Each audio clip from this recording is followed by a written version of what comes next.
যদি কেউ আপনার দিকে পাথর ছুঁড়ে মারে, নিজেকে এতটা উঁচুতে নিয়ে যান যাতে পাথর আপনাকে ছুঁতে না পারে। কেউ আপনার দিকে ঢিল ছুঁড়ে মারলে নিজেকে এমন উঁচুতে নিয়ে যান যাতে পাথর আসতে না পারে। তাহলে প্রতিযোগিতার প্রশ্ন আসবে কি করে? আপনার বিরুদ্ধে শত্রুর পরিকল্পনার সুযোগ আসবে কি করে? আরেকটা উপদেশ, যদি কেউ ইট ছুঁড়ে মারে আপনার দিকে, এই ইট দিয়ে ঘর তৈরি করেন আপনি। কিছু লোক তারা হচ্ছে ভোগবাদী, তারা সম্পদ কেন্দ্রিক।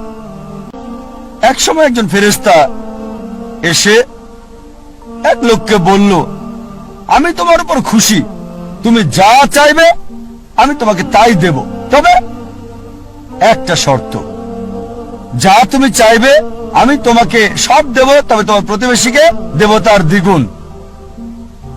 লোকটা বলল, একটা রোলেক্স ঘড়ি আমার চাই। ফেরেশতা তাকে রোলেক্স ঘড়ি দিয়ে দিল। প্রতিবেশী দুটো রোলেক্স ঘড়ি পেল। লোকটি বলল, একটা মার্সিডিজ গাড়ি আমার চাই। ফেরেশতা তাকে মার্সিডিজ গাড়ি দিল। প্রতিবেশীকে দুটো মার্সিডিজ দিল। লোকটি বলল, একটা সুন্দর বড় বাংলো চাই। ফেরেশতা তাকে সুন্দর বড় বাংলো দিল। তার প্রতিবেশীকে দেওয়া হলো দুটো সুন্দর বড় বাংলো। লোকটি পরে বলল, দয়া করে আমার শেষ ইচ্ছাটা তুমি পূরণ করে দাও। কি সেটা? আমার একটা চোখ তুমি নষ্ট করে দাও, যাতে কিছু আমি চোখে না দেখতে পাই। এ কারণেই সে ফেরেশতাকে বলল, আমার একটা চোখ নষ্ট করে দাও, যাতে প্রতিবেশীর দুটো চোখই নষ্ট হয়ে যায়। এভাবে আমরা প্রতিবেশী কেন্দ্রিক।